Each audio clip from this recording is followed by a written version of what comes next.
Hi friends, welcome back to study classes. तो एक बार फिर से आपका स्वागत है जी हमारी इंटरव्यू टॉपर सीरीज में। और इस सीरीज में आज हमारे साथ प्रियंका जी जुड़े हुए हैं, जिन्होंने इस बार के यूजीसी नेट एग्जामिनेशन में मैनेजमेंट के अंदर अपना जो जेआरएफ है उसे अचीव किया, एक बहुत ही अमेजिंग स्कोर के साथ।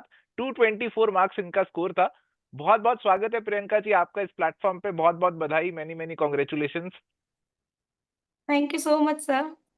तो प्रियंका जी, इस जर्नी के बारे में जानना चाहेंगे कि कब से ये जर्नी शुरू हुई और ये कौन सा अटेम्प्ट था आपका। जी सर, तो मेरा ये सेकंड अटेम्प्ट था। मैंने फर्स्ट अटेम्प्ट ट्राई किया था, उसमें मेरा सिर्फ ओनली पीएचडी हुआ था। नेट हम्म। से मैं दो क्वेश्चन से रह गई थी उस टाइम। ओके। तो मैंने जो फर्स्ट अटेम्प्ट है वो बस ट्रायल के लिए दिया था कि पेपर कैसा आता है, मतलब वहाँ का एक्सपीरियंस कैसा होता है जब हम पेपर अटेम्प्ट करते हैं। तो हम्म। उसके लिए ही मैंने फॉर्म फिल किया था। उस टाइम मेरी कोई प्रिपरेशन नहीं थी। तो हम्म। जब जून 18 जून को मैंने पेपर दिया, उसके बाद ये हुआ कि री एग्जाम होगा, तो मैंने जुलाई से पढ़ाई स्टार्ट करी। मैंने हम्म। नोट्स बनाए जुलाई एंड अगस्त 2 मंथ्स में। उसके बाद जब सितंबर में पेपर हुआ तो मेरी बहुत अच्छी प्रिपरेशन नहीं थी। बस मुझे ऐसा था कि मुझे एक बार नेट क्लियर करना है, तो मेरा जो टारगेट है दिसंबर में जेआरएफ का, वो मैं अचीव कर पाऊँ। बट उस टाइम नहीं हुआ। उस टाइम मेरा नेट भी क्लियर नहीं हुआ, मैं 2 मार्क्स से 2 क्वेश्चन से रह गई थी। बट बहुत सारी गलतियां भी मैंने उस टाइम करी थी। हम्म। जैसे हम्म। जब मैंने पेपर दिया तो 10 क्वेश्चंस मेरे छूट गए थे। हम्म। मैं मैथमेटिक्स में बहुत अच्छी हूँ, पर फिर भी मैंने डीआई अटेम्प्ट भी नहीं किया था, क्योंकि मुझसे मैनेज टाइम ही मैनेज नहीं हुआ उस टाइम। ओके। ओके। तो तो ये सारी चीजें हम्म। मैंने अब हम्म। यूटिलाइज करी। जी, तो प्रियंका जी, जैसे आपने पहला अटेम्प्ट दिया उस पर काफी ज्यादा एक्सपीरियंस आपको मिला होगा, जैसे आप ऑलरेडी बता भी रहे हैं। तो पहले अटेम्प्ट के जी सर। एक्सपीरियंस को किस तरीके से आपने यूटिलाइज किया, और क्या क्या ऐसी चीजें थी जो आपको लग रहा था पहले अटेम्प्ट में आप नहीं कर पा रहे और अगले अटेम्प्ट में आपने उन्हें अच्छे से किया।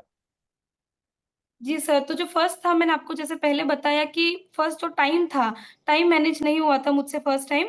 तो मैंने उसको यूटिलाइज करना सीखा कि जब मैंने फर्स्ट टाइम जो कुछ टेस्ट सीरीज वगैरह दी थी, तो वो मैंने फोन से दी, जो मेरी बहुत बड़ी गलती थी। क्योंकि हम जब फोन यूज करते हैं तो हमें लगता है हम फटाफट सारे क्वेश्चन अटेम्प्ट कर रहे हैं। 3 आवर्स का टेस्ट मैं 1 आवर में कंप्लीट कर रही थी। बट फिर मुझे पता चला जब हम कंप्यूटर स्क्रीन के सामने होते हैं तो वो काफी ज्यादा डिफिकल्ट हो जाता है उस टाइम।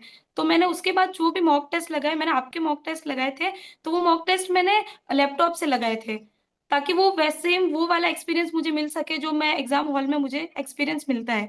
तो उससे मुझे काफी ज्यादा हेल्प हुई कि जो 3 आवर्स का पेपर था उसमें मुझे 3 आवर्स ही लग रहे थे। ऐसा नहीं था कि मैं 1 आवर और 1.5 आवर्स में वो कंप्लीट कर रही थी। तो वो जी। बहुत अच्छा हुआ कि मैंने इतने सारे मॉक लगाए, तो टाइम मेरे हम्म। से बहुत अच्छे से मैनेज हुआ।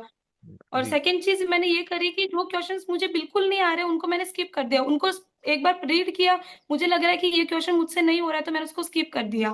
फिर जो जो मुझसे हुए उनको अटेंड करने के बाद मैंने फिर मेरा डीआई किया, और उसके बाद जो क्वेश्चंस मुझसे नहीं हो रहे थे मैंने उनको अटेम्प्ट करके उसके बाद मैंने सारे क्वेश्चंस फिर से भी चेक किए। तो इस बार मैंने अच्छे से टाइम को मैनेज किया था। जी, तो टाइम मैनेजमेंट के ऊपर तो आपने ऐसा लग रहा है पीएचडी कर लिया, और बहुत अच्छे से आप एक्सप्लेन कर रहे जी हैं कि सर। किस तरीके से आपने अपना जो एग्जामिनेशन था उसे मैनेज किया, कैसे किस सवाल को हैंडल करना है, किसे स्किप करना है, वो अच्छे तरीके से आपने मैनेज किया।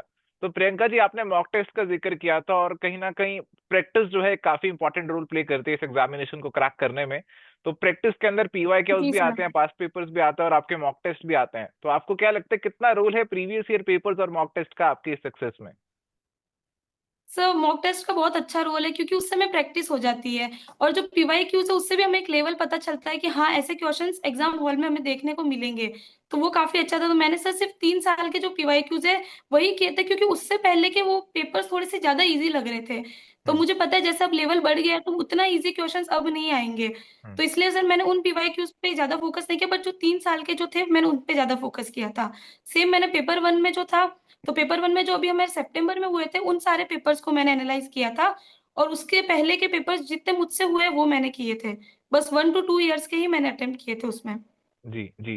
तो प्रियंका जी, जैसा अभी आप बता भी रहे हैं कि आपने पेपर्स को भी एनालिसिस किया और बहुत अच्छे से आपने सारी चीजों को मैनेज कर लिया। बट कई बार ऐसा होता था कि मन जी में सर। डाउट आता था, ये ख्याल आता था कि अरे मैनेजमेंट में जेआरएफ निकालना बहुत मुश्किल है, कट ऑफ कई बार तो बहुत ऊपर ऊपर देखने को मिली है, और इस बार भी काफी अच्छा खासा कट ऑफ देखने को मिला है। तो कई बार ऐसा डर लगता था मन में कि पता नहीं हो पाएगा या नहीं हो पाएगा। बहुत ज्यादा डर लगता था, मतलब जब मैं पढ़ने बैठती तो पहले यही दिमाग में आता था हो पाएगा या नहीं हो पाएगा। क्योंकि जेआरएफ बहुत बहुत लोग काफी अटेम्प्ट्स देते हैं, उनका नहीं हो पाता है। जबकि मेरा टारगेट था मुझे कैसे भी दिसंबर में करना ही है। फिर मैंने जी। मन बना लिया था कि नहीं मैं इसको तो करके रहूंगी। बट मुझे काफी ज्यादा डर भी लगता था कि मुझसे होगा या नहीं होगा, क्योंकि ये चीज तो रोज दिमाग में चलती ही चलती थी मेरे। जी। जी। तो बिल्कुल आपने जो डर था उसको बहुत ज्यादा बढ़ने नहीं दिया। आपने पढ़ाई मेरे ख्याल से बहुत ज्यादा किया होगा, एफर्ट बहुत ज्यादा डाला होगा, और ये डर को आपने काबू में कर लिया और इन्होंने जो है एग्जामिनेशन को थ्रू किया। तो प्रियंका जी, बहुत अच्छी अच्छी बातें आपसे जानने को मिल रही हैं। तो अभी ये वाला गोल तो आपने जैसे जी बताया सर। आपका कंप्लीट हो चुका है, अब आगे क्या गोल है आपने जो अपने लिए रखा हुआ है? सर अब मुझे पीएचडी करनी है। बस मुझे बहुत अच्छी से एक यूनिवर्सिटी मिल जाए और मैं पीएचडी पे पूरा फोकस करना चाहती हूँ। जी। जी, तो बिल्कुल हम चाहते हैं कि तो इसे आपको आगे बहुत ही मुझे जल्द, असिस्टेंट बहुत प्रोफेसर ही बनना जल्द है। आपको बहुत बड़ी यूनिवर्सिटी मिले और वहां से आप पीएचडी करें। और जाते जाते जो हमारे फ्यूचर एस्पिरेंट्स हैं, तो उनके लिए कुछ फाइनल वर्ड्स आप बोलना चाहेंगे? जी सर, मैं बस ये बोलना चाहती हूँ कि आप जो भी तैयारी कर रहे हैं पहले तो हमको होप नहीं छोड़नी है, क्योंकि ये हो सकता है, सबसे हो सकता है। और सेकंड चीज बस यही है कि आप फोकस करिए, जितना आपके पास मटेरियल है अपने नोट्स बनाए और उसी को रिवाइज करें। ऐसा नहीं कि हमें 100% पढ़ना है, हम 70-80% भी अगर अच्छे से पढ़ेंगे और बस जो एग्जाम जब दे रहे हैं तो उसमें हमारा प्रेजेंस ऑफ माइंड होना बहुत जरूरी है। अगर क्योंकि हमें नहीं पता कि हम जो पढ़ के आए वही आएगा, थोड़ा हमें यूज करना पड़ेगा माइंड को कि कैसे ये हो सकता है और कैसे नहीं हो सकता। तो अगर हम पेपर फोकस के साथ करेंगे तो मैं श्योर हूँ कि सबका जेआरएफ निकलेगा। जी जी, तो फोकस का होना बहुत जरूरी है, ऐसा प्रियंका जी मैं बता जी रहे हैं। तो सर। बहुत बहुत सारी बातें हमें जानने को मिली। बहुत बहुत शुक्रिया समय निकालने के लिए, हमारे साथ आज जुड़ने के लिए। तो यहाँ पे समय आ जी गया है सर। विदा लेने का प्रियंका जी से। तो मिलेंगे नेक्स्ट सेशन में एक नए टॉपर के साथ। बहुत बहुत शुक्रिया प्रियंका जी आज जुड़ने के लिए। इस सेशन को यहाँ पे एंड थैंक करते यू हैं। So much. मिलते हैं जी नेक्स्ट सेशन में। Till then goodbye, take care, all the best.